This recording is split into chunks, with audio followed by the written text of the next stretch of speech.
아멘. 기도하시겠습니다. 하나님 아버지, 우리의 연약함에도 불구하고 또 부족함에도 불구하고 예수 그리스도로 말미암아 우리를 구원하실 뿐만 아니라 또한 예수님께서 하시던 그 우리를 위한 구원 사역, 사명 감당하는 일을 우리가 감당할 수 없음에도 불구하고 우리에게 위임하신 하나님께 오늘도 우리가 찬양과 경배와 영광을 올려드립니다. 우리가 감당할 수 없는 일을 감당하게 하나님께서 명령하시고 그 사명을 주셨사오니 이 시간도 우리에게 임재하셔서 말씀의 능력을 우리에게 부어주시고 또한 우리가 감당할 수 있는 하나님의 크신 능력을 우리에게 덮으셔서 우리가 선포하는 우리의 입술의 말이 능력 있게 하시고 권위가 있게 하여 주시고 하나님 아버지 참으로 하나님이 온전히 영광 받으시는 그런 위대한 일들을 우리를 통하여 할 수 있도록 우리에게 더 큰 능력을 더하여 주시옵소서. 여건도 허락하여 주시고 우리가 또한 구원해야 할 영혼들을 만나게 하여 주시고 준비된 심령들을 하나님 앞으로 인도할 수 있도록 하나님께서 형통의 복을 허락하여 주시옵소서. 오늘도 말씀 앞에서 싸우니 이 말씀을 통하여 하나님 간섭하여 주시고 종의 입술을 성령의 숯불로 데우셔서 온전한 하나님의 말씀을 선포할 수 있도록 도우시옵소서. 하나님께서 홀로 영광 받으시기를 원하오며 예수 그리스도 이름으로 기도드리옵나이다. 아멘. 할렐루야. 오늘도 하나님의 은혜가 우리 모두에게 가득하시기를 주님의 이름으로 축복합니다. 이제 4월 첫 번째 주일 예배인데 날씨가 굉장히 많이 따뜻해지고 있고 꽃이 이제 피기도 하고 벌써 지기도 하고 그렇기 때문에 우리가 언제든지 봄나들이를 야외에 나가보면 많은 사람들이 봄나들이를 하고 있고 꽃 구경을 하고 또 아이들 나와서 이렇게 그림을 그리기도 하는 모습들을 볼 수 있습니다. 그래서 이제 주일이면 많은 교인들이 많이 줄어드는 계절이기도 합니다. 나들이 하기에 바쁜 것이죠. 예수 믿는 사람들이 이제 예배를 중요시하는 그 일에 대해서 그 중요성에 대한 개념들이 굉장히 약해졌습니다. 코로나를 지나면서 이제 시간이 날 때 예배 방송 한 번 보면 된다는 식으로 되어버린 그런 믿음들이 너무 많아서 많은 교회들이 그렇게 어려움을 겪고 있는 것이죠. 그렇지만 우리 모두 하나님 앞에 이렇게 예배하러 나오는 이것을 하나님께서 귀하게 여기시고 그리고 또한 여기에 대해서 하나님께서 더 큰 은혜 베풀어 주실 줄로 믿으시기 바랍니다. 하나님께서 우리에게 예수 그리스도를 보내주시고 우리를 구원하시고 그리고 저는 처음 예수 믿을 때 그런 생각을 했습니다. 예수님이 이제 십자가에 못 박혀 죽으셨다가 부활하셨다면 굳이 하늘로 올라가실 필요가 뭐 있나. 그냥 땅에 계속 계셨으면 얼마나 좋았을까 하는 그런 생각을 하기도 했었습니다. 그 생각은 지금도 마찬가지인 것 같아요. 예수님이 그냥 세상에 계속 계셨으면 얼마나 많은 사람들이 예수님을 믿고 구원을 얻었을까 라고 그렇게 생각할 수 있는데 그런데 하나님이 기뻐하시는 방법, 하나님의 방법은 뭐냐 하면 우리에게 그 사명을 위임하는 것이었습니다. 하나님께서는 우리에게 그 일을 맡기기를 원하셨습니다. 하나님께서 우리에게 일을 맡기시기를 원하셨다는 이야기는 우리가 그 일을 잘할 것이라고 생각했기 때문이 아니에요. 하나님께서는 우리가 하나님의 영광을 위해서 주신 사명을 위해서 열심을 다하고 최선을 다해서 충성하는 그 모습을 기뻐하시기 때문입니다. 그리고 하나님을 찬양하는 사람들, 예배하는 사람들이 더 많아지는 것을 하나님께서는 기뻐하십니다.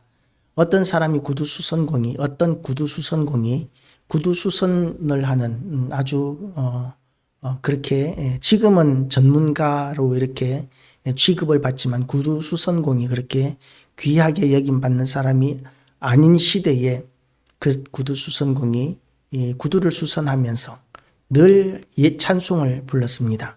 별로 잘 부르는 찬송이 아니었어요. 그런데도 불구하고 하나님께서는 그 구두수선공의 찬양을 얼마나 기쁘게 보고 계시는지 하나님의 표정이 너무 흐뭇하게 그 구두수선공을 보고 계시니까 천사가 너무 시기가 나서 구두수선공에게 가서 이렇게 이야기합니다. 내가 구두수선공 할 테니까 당신이 천사하십시오 라고 이렇게 자리를 바꿔보자고 이렇게 이야기를 했다고 합니다. 구두수선공에게 천사가 와가지고 내가 구두수선공 할 테니까 당신이 천사라고 이러니까 구두수선공은 얼마나 좋았겠습니까? 이 지긋지긋한 먼지 투성이의 구두수선방에 앉아있지 않아도 되고 마음껏 자유롭게 하늘을 날아다니기도 하고 가고 싶은 곳 얼마든지 갈 수 있고 아프지도 않고 고통스러운 것도 없는 그 천사의 일, 그 영광스러운 천사의 자리에 오르게 된다는 생각에 오케이 했습니다. 그리고 자리를 바꿨습니다. 구두수선공이 된 그 천사는 열심히 하나님을 찬양하면서 구두수선을 했습니다. 그런데 그 하나님께서 그 구두수선공을 바라보시는 시선이 그전과 같지 않은 거예요. 옛날에 구두수선공이 찬양을 부를 때는 그렇게 흐뭇하게 구두수선공을 바라보시던 하나님께서 천사가 하나님을 찬양하고 있는데, 그런데 그 천사의 찬양에 대해서 그렇게 관심을 가지지도 않고 그렇게 바라보지도 않으십니다. 천사가 노래를 부르니까 얼마나 잘 불렀겠습니까? 그런데도 불구하고 하나님께서는 그전처럼 기뻐하시지 않으신 거예요. 그래서 천사가 하나님께 따졌습니다. 하나님, 왜 제가 찬송 부를 때는 그렇게 기뻐하지 않으십니까? 예전에 구두수선공이 찬양을 할 때는 그렇게 기뻐하셨는데 왜 제가 찬양하니까 하나님 그렇게 기뻐하지 않으십니까? 라고 이렇게 이야기했더니, 네가 부르는 찬양과 그 구두수선공이 부르는 찬양의 차이점이 뭐냐 하면, 그 구두수선공은 비록 잘 못 부르는 찬양이었지만 마음을 담아서 믿음을 담아서 정성을 다해서 부르는 찬양이었기 때문에 내가 기뻤고, 너는 천사로서 원래 타고난 아름다운 목소리를 가졌지만 그 아름다운 목소리와 그 기교를 가지고 너무 잘 부르고 있지만 그러나 거기에 마음이 담기지 않았기에 그 구두수선공과 같은 그런 믿음과 정성과 마음이 담기지 않았기에 내가 그렇게 기쁘게 받을 수가 없단다 라고 이렇게 이야기를 하셨다고 합니다. 우리가 그렇게 하나님 앞에 드릴 수 있는 것은 많지 않습니다. 구두수선공과 같이 우리는 보잘것없는 목소리로, 그리고 투박하기 짝이 없는 아무런 제대로 된 기교도 없이 그렇게 하나님을 찬양하고 예배를 드릴 때도 우리의 시간을 드리고 우리가 정성을 드린다고 하지만 사실상 예배의 자리가 초라할 때도 많이 있습니다. 우리가 드리는 예물도 보잘것없는 경우들이 많습니다. 그럼에도 불구하고 하나님께서 우리의 예배를 기뻐 받으시고 그리고 우리의 찬양을 기뻐 받으시고 예물을 기쁘게 받으시는 것은 무엇이냐 하면, 하나님께서 우리의 마음 중심을 보시기 때문에 우리를 받으시기에 하나님께서는 우리의 예배를 기뻐하시는 것이죠. 그래서 이 예배가 그냥 드리는 예배가 아니라 하나님이 임재하셔서 받으시는 너무나 영광스러운 예배라는 생각을 가지게 되시기를 축복합니다. 사람의 눈으로 보기에는 초라해 보일 수 있지만 예수님께서는 뭐라고 말씀하셨느냐 하면, 두세 사람이 내 이름으로 모인 곳에 내가 그들과 함께 있느니라 하고 말씀하셨습니다. 그 두세 사람, 제가 예수님이라면 한 1, 2만 명이라고 이야기해도 예수님께는 부족합니다. 1, 200만 명, 1, 2천만 명이라고 말씀하셔도 예수님께는 부족합니다. 그런데도 불구하고 예수님께서는 한두 사람이 내 이름으로, 두세 사람이 내 이름으로 모인 곳에 내가 그들과 함께 있겠다. 혼자 있을 때는 왜 함께 안 하십니까? 혼자 있을 때도 함께 하십니다. 예수님께서는 혼자서 그 나무 그늘 아래서 기도하는 사람의 그 기도도 들으십니다. 그렇지만 혼자 사는 것은 기도고 찬양이고 드릴 수 있지만 예배는 두세 사람, 2명 이상이 모였을 때 예배를 드릴 수 있는 것이죠. 말씀을 선포하는 것도 두세 사람이 있을 때 말씀을 선포하고 예배를 드리는 것이죠. 그 예배의 자리는 두세 사람의 숫자가 있기 때문에 가치가 있는 것이 아니라 예수님이 임재하시고 하나님이 함께 하시는 곳이기 때문에 예배의 자리는 너무나 영광스럽고 귀한 자리입니다. 그래서 이 자리는 너무나 영광스럽고 귀한 자리라는 것을 믿으시기를 축복합니다. 그리고 또한 이 자리에는 하나님께서 함께 하실 뿐만 아니라 또한 하나님께서는 더 많은 사람들이 이 자리에 모이게 되기를 원하십니다. 물론 이 자리 두세 사람만 모여도 하나님께서 너무나 기뻐하시고 또한 귀하게 여기시지만, 그러나 또한 우리에게 주신 사명은 이대로 그냥 이 정도 숫자에 만족하는 것이 아니라 많은 사람들이 하나님 앞에 나와서 구원받는 것을 하나님께서 원하시기 때문에, 그래서 예수 그리스도께서 남겨놓고 가신 사명, 예수님의 첫 번째 사명은 뭐였습니까? 예수님께서 이 땅에 오셔서 예수님이 우리를 위하여 대속하시고 우리를 구원하시는 것, 이것이 예수님의 첫 번째 사명이었죠. 그 일을 하시기 전에 예수님께서 하신 것이 복음을 전하시고, 그리고 또한 환자들을 고치시고 죽은 자를 살리시고 그렇게 병든 자를 가르치시고 또 말씀을 선포하시고 제자들을 훈련하시는 이런 일들을 하셨는데, 그 일을 이제는 우리에게 위임하시고 가셨습니다. 예수님께서 하셔야만 하는 가장 중요한 일은 십자가를 지고 죽으시는 것이었고 부활하시는 것이었죠. 그렇지만 그 이외의 일, 제자 삼고 교회를 세우고 복음을 전하는 일, 이런 일들은 그 예수님의 제자들에게 위임하셨고, 그리고 또한 남겨두고 가셨기 때문에 남은 제자들이 이제 감당해야 될 일이 된 것이고, 그 제자를 이어서 교회에 들어온 모든 사람들에게 예수님께서는 그 일을 맡기셨습니다. 그 일을 맡기시는 예수님의 모습은 부활하신 예수님의 모습이었습니다. 그래서 11제자가, 오늘 본문 16절을 보면 11제자가 갈릴리에 가서 예수께서 지시하신 산에 이르러 예수를 배웁고 경배하나 아직도 의심하는 사람들이 있더라. 예수께서 나와 말씀하여 이르시되 하늘과 땅의 모든 권세를 내게 주셨으니 라고 이렇게 이야기하면서 예수님을 배웁고 경배하는 사람들도 있지만, 그러나 예수님을 믿지 않는 사람들도 있다는 것이죠. 왜 믿지 않습니까? 너무나 상식적이기 때문이에요. 예수님은 십자가에 못 박혀 죽으셨습니다. 너무나 명확하게 죽으셨습니다. 군대에 이렇게 장교가, 백부장이 창을 들어서 예수님의 옆구리를 찌르기까지 했습니다. 그렇게 예수님의 옆구리가 찔렸을 때에 물과 피가 흘러나왔다고 그랬죠. 물과 피가 흘러나왔다는 것은 예수님이 이미 죽었다는 것에 대한 명확한 증거였습니다. 옆구리를 찔렀는데, 그런데 예수님의 그 옆구리를 통해서 창은 심장까지 관통하게 되면서 심장에 고여있던 적혈구와 백혈구, 림프액이 이렇게 분리된 것이 흘러나왔는데, 살아있는 사람에게서는 그것이 분리되지 않습니다.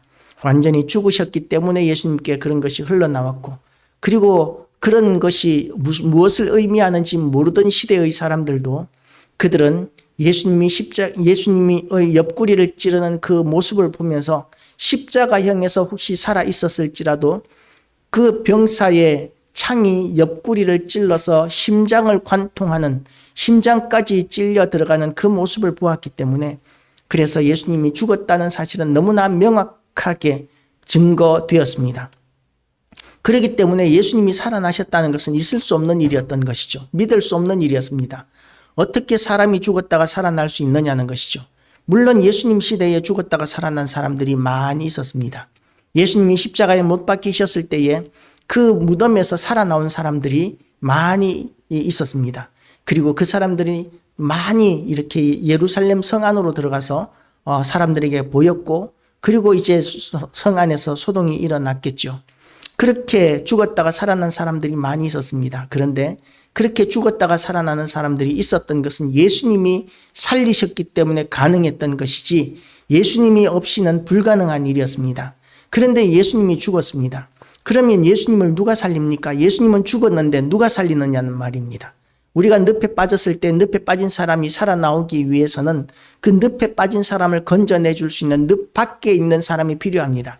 그래야 그 사람이 줄을 던져주든지 나뭇가지를 이렇게 건네주든지 해서 붙잡고 끌어 나올 수 있는 것이죠.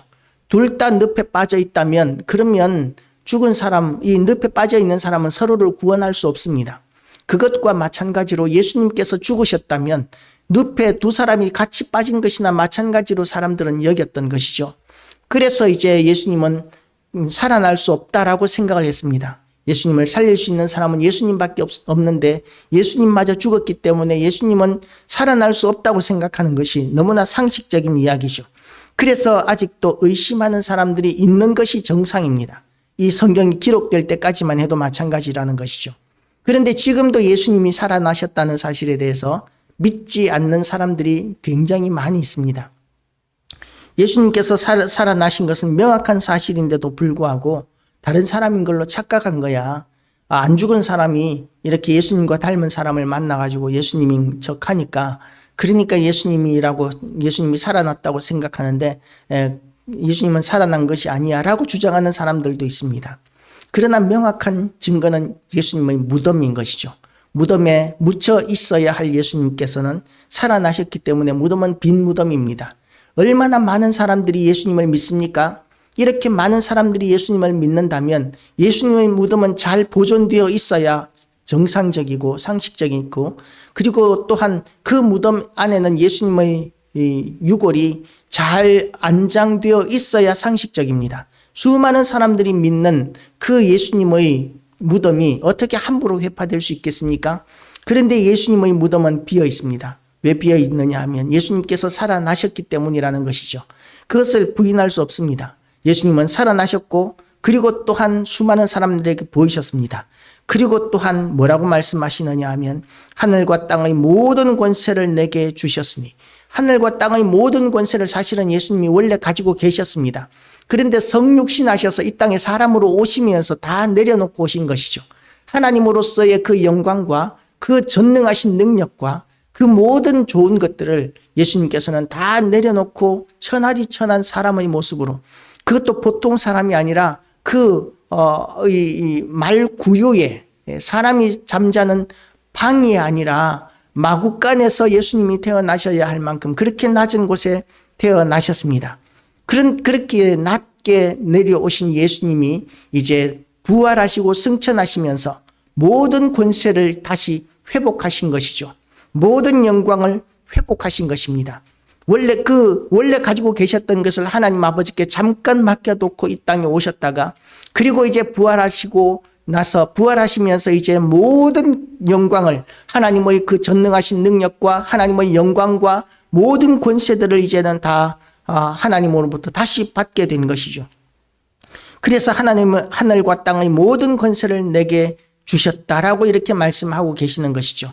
하나님의 권세와 영광과 그 능력으로 제자들에게 이제 주시는 명령이 이것입니다. 그러므로 너희는 가서 모든 민족으로 제자를 삼아 아버지와 아들과 성령의 이름으로 세례를 베풀고, 첫 번째 예수님께서 주신 명령이 뭐냐 하면 모든 민족에게 가라는 것이죠. 모든 민족에게 가라. 사도행전에 보면, 사도행전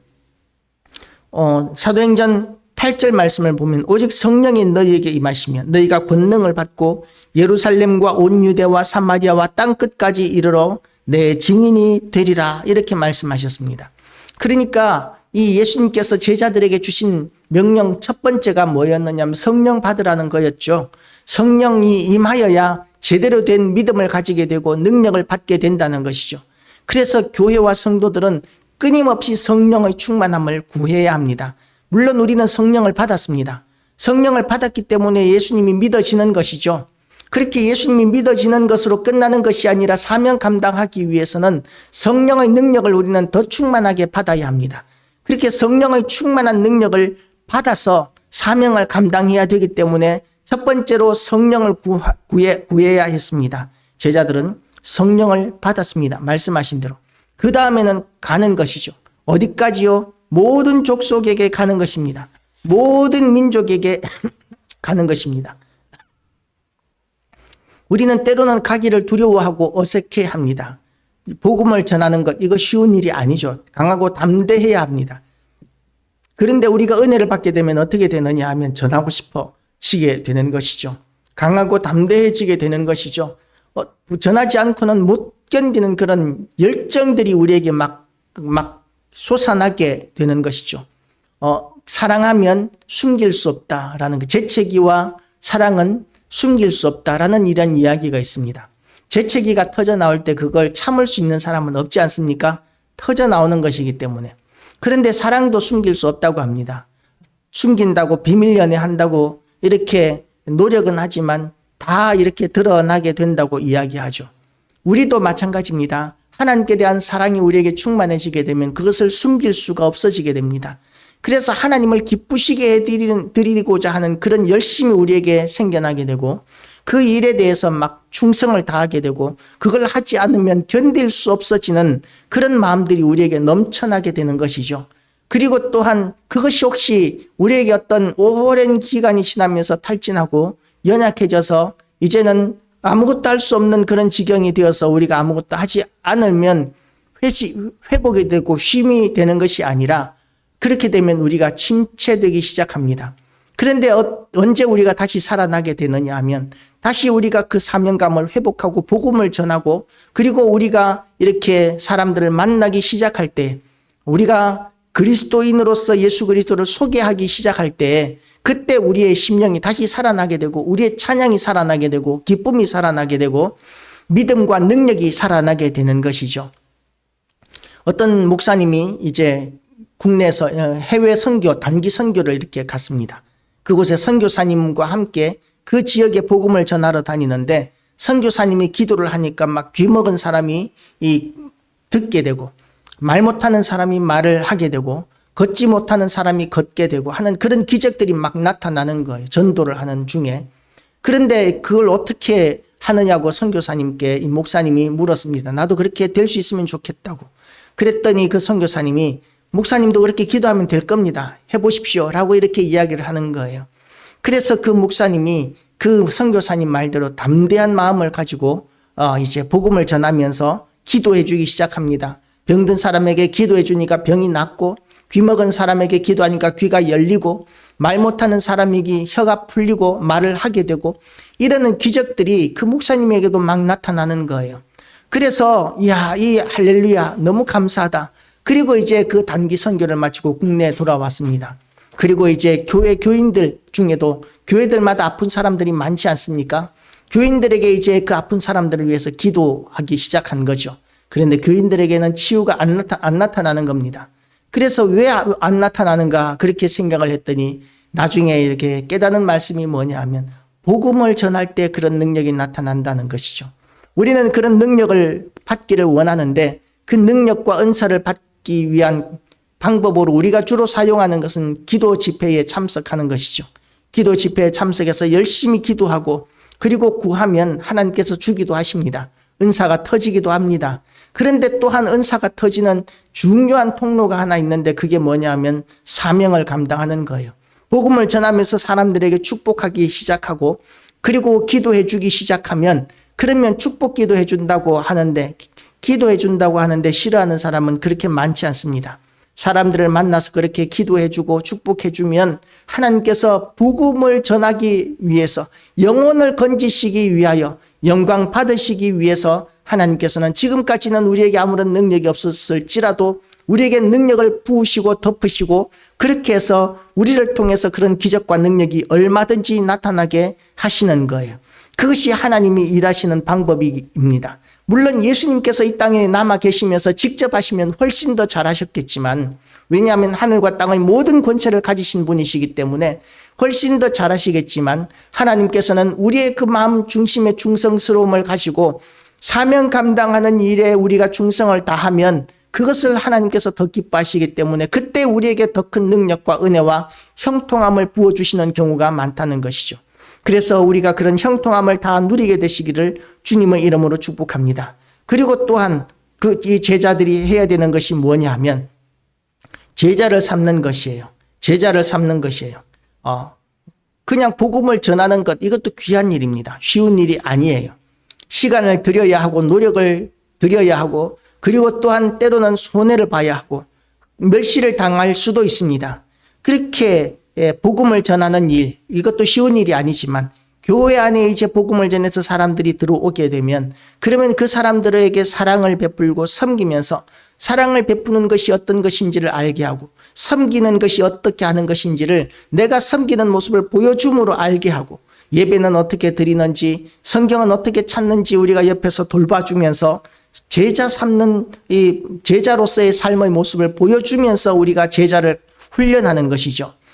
제자 훈련은 이론이 아니라 실제 삶이 되어야 하는 것이기 때문에 이것은 누구나 할 수 있는 일이기도 하고 또한 아무나 할 수 없는 일이기도 합니다. 하나님 앞에 헌신된 사람이라면 누구나 제자 삼는 일을 할 수 있습니다. 제자 삼는 일은 이론적인 것이 아니라 훈련하는 것이기 때문입니다. 달리기, 우리가 아침마다 조깅하는 사람들, 건강을 위해서 조깅하는 사람들이 있고 자전거 타는 사람들이 있습니다. 그런데 자전거 타는 사람들, 이런 사람들 이론적으로 훈련 가르치는 것도 때로는 필요하지만 그것은 큰 비중이 아니라 실제로 옆에서 같이 타면서 같이 달리는 것, 자전거를 타고 같이 달리고 또한 조깅을 할 때도 달리기를 할 때도 옆에서 같이 달려주는 이것이 훈련이 되는 것이죠. 그렇게 우리는 우리에게 주신 사명 가운데 하나가 훈련을 하는 것이죠. 제자를 삼는 것입니다. 그리고 또한 그 일을 누구의 이름으로 하느냐 하면 아버지와 아들과 성령의 이름으로, 아버지와 아들과 성령의 이름은 뭐냐면 삼위일체를 이야기합니다. 하나님은 한 분이십니다. 하나님은 한 분이신데 예수님도 하나님이시고 하나님 아버지도 하나님이시고 성령님도 하나님이십니다. 그런데 하나님은 한 분이십니다. 그런데 그냥 한 분이 아니고 삼위일체 되신 하나님이신 것이죠. 이것을 좀 더 세밀하게 설명하려고 하면 이단으로 빠집니다. 하나님은 태양과 같아서 태양에 빛이 나오고 열이 나오고 본체가, 태양의 본체가 있고 그것으로 이제 삼위일체를 설명하는 사람들이 있습니다. 틀린 설명입니다. 그렇게 하나님께서 만들어 놓으신 피조물을 가지고 하나님의 삼위일체를 설명하고자 하는 것은 그것은 이단으로 빠지기 쉽습니다.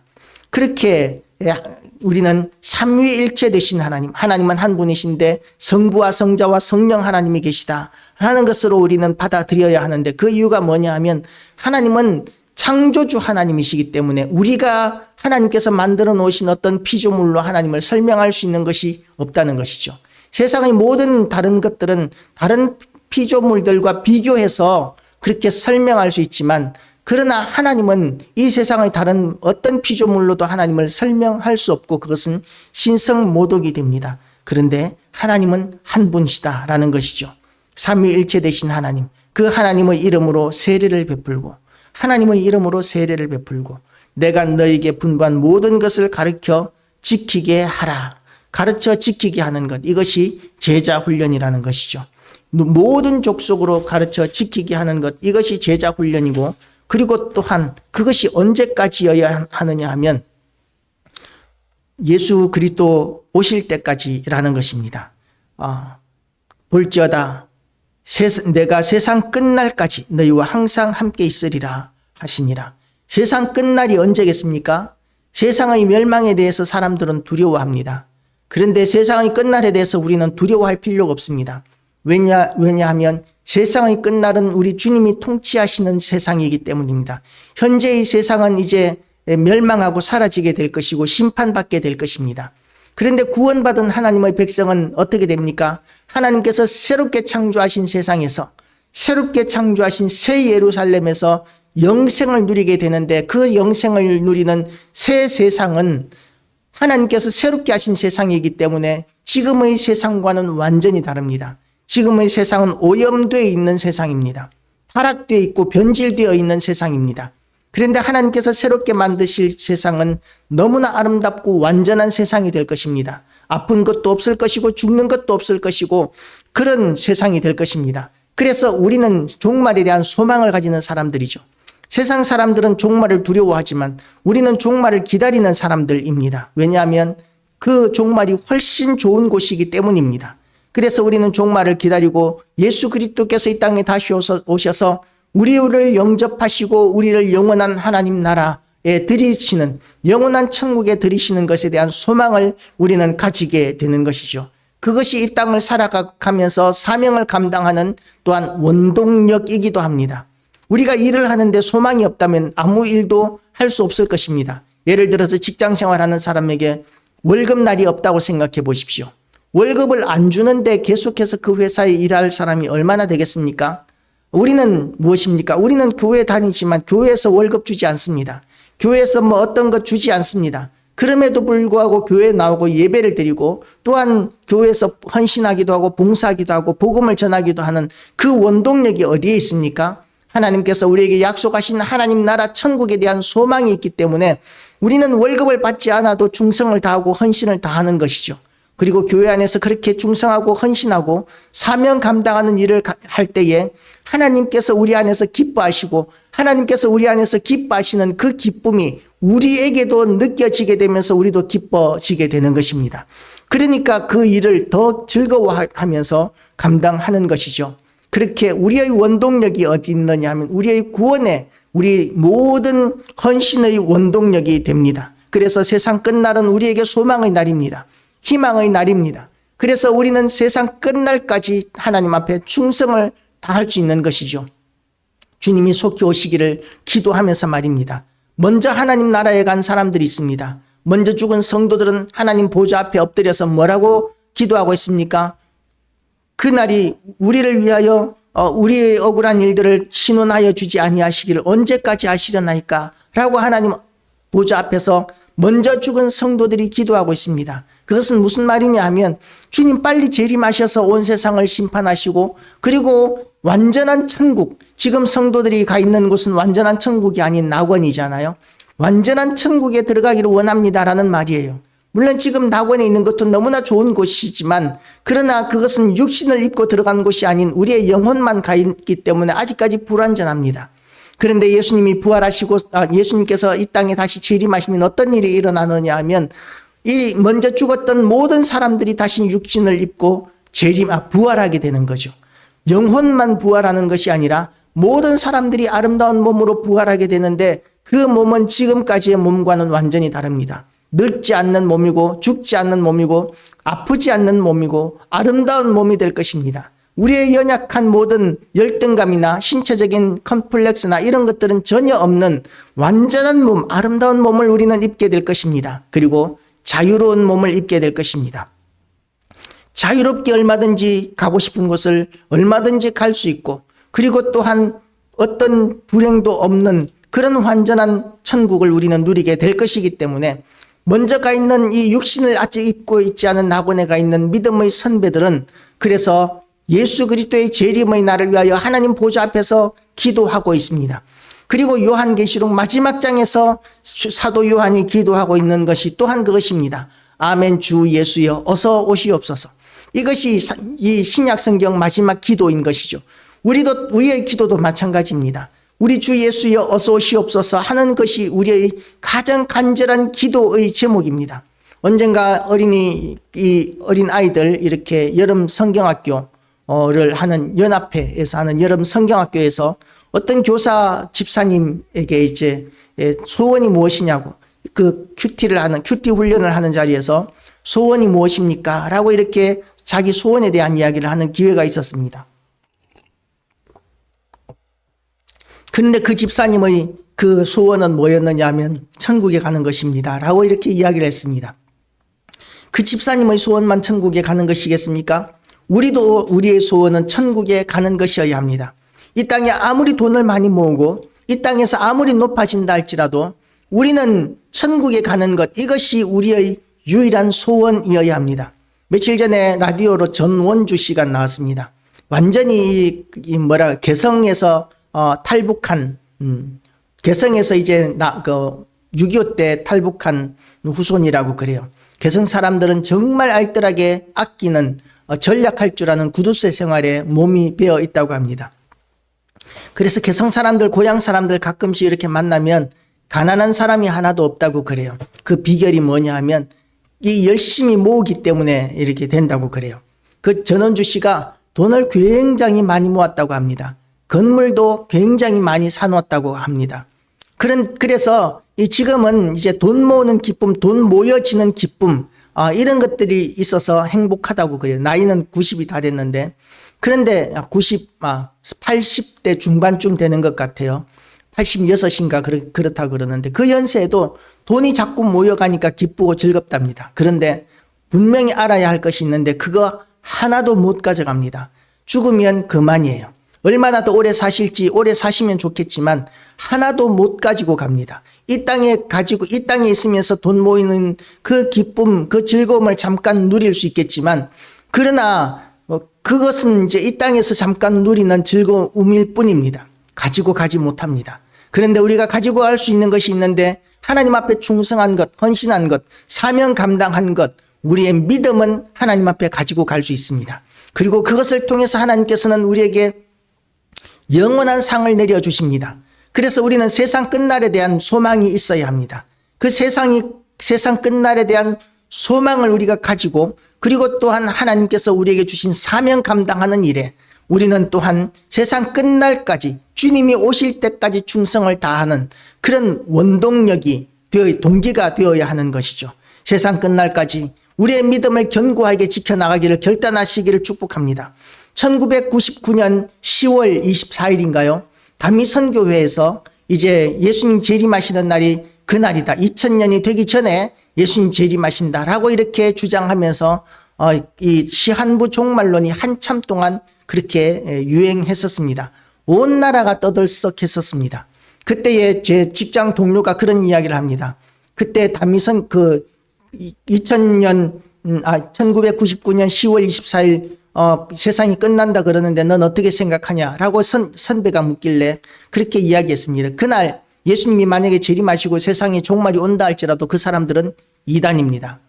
왜냐하면 예수님께서는 그날이 언제인지에 대해서 우리가 알 바 아니라고 말씀하셨기 때문에 우리는 언제든지 예수님이 오실 수 있다는 믿음으로 이 땅에서 거룩하게 살아갈 뿐이지, 언제 온다고 못 박아놓고 그렇게 시한부적으로 그렇게 살아가는 것이 하나님의 뜻이 아니기 때문에 그 사람들은 그날이 만약에 예수님이 재림하시는 날이라 할지라도 이단이라고 저는 그렇게 이야기한 적이 있었습니다. 그날 당연히 세상의 종말이 오지 않았습니다. 우리는 이 땅을 살아가면서 예수님이 빨리 오시기를 기도하지만 언제까지 오신다라는 그런 시한부적인 시한을 정해놓고 기도하는 사람들이 아닙니다. 때와 시기는 하나님께 매여 있습니다. 다만 우리는 주님이 오신다는, 주님이 속히 오시기를 간절히 소원하면서 우리에게 주어진 사명을 주님 오시는 날까지 끝까지 충성을 다하리라고 이렇게 생각하면서 오늘 하루만 사는 것과 같이 충성을 다하며 살아가기로 결단하는, 모든 근심과 걱정 내려놓고 하나님을 바라보고 천국을 소망하면서 살아가기로 결단하는 모든 교회와 성도 되시기를 주님의 이름으로 축복합니다. 기도하시겠습니다. 하나님 아버지, 우리는 하나님 앞에 정말 보잘것없지만 그러나 예수 그리스도로 말미암아 우리에게 소망을 주시고 또한 구원을 주시고 그리고 또한 감당할 수 없는 그런 영광스러운 사명을 우리에게 감당하게 하여 주심을 감사드립니다. 하나님 아버지, 우리에게 주신 이 사명을 능히 감당할 수 있도록 더 큰 능력으로 우리를 덮어 주시옵시고, 또한 하나님 아버지, 우리가 복음을 전할 수 있는 모든 사람들에게 복음을 우리가 전하는 일에 열심을 내게 하여 주시옵소서. 그리고 주님 오시는 그날까지 우리가 지치지 않게 하여 주시옵시고, 힘들지 않게 하여 주시옵시고, 필요한 모든 것들로 하나님께서 공급하시고 여건을 허락하여 주심으로 인하여 하나님 아버지, 우리가 다른 거 신경 쓰지 않고 주님께 아버지여 주님만 바라보고 충성을 다할 수 있도록 은혜 더하여 주시옵소서. 하나님, 그래서 아버지 교회가 부흥되어지는 것을 우리가 보게 하시고 수많은 영혼들이 하나님 앞에 돌아오는 것들을 우리가 보게 하여 주시옵시고, 하나님을 기쁘시게 해드리는 일들을 통하여 우리도 기뻐하고 즐거워할 수 있게 하여 주시옵소서. 오늘도 하나님께서 우리 모든 성도들을 일일이 신방하여 주시고, 또한 하나님 아버지 우리 교회에 붙이기를 원하시는 모든 일꾼들을 강권하여 주셔서 하나님 아버지 이 자리가 채워지게 하여 주시옵시고 은혜 더하여 주시옵소서. 감사드리오며 예수 그리스도 이름으로 기도드리옵나이다. 아멘.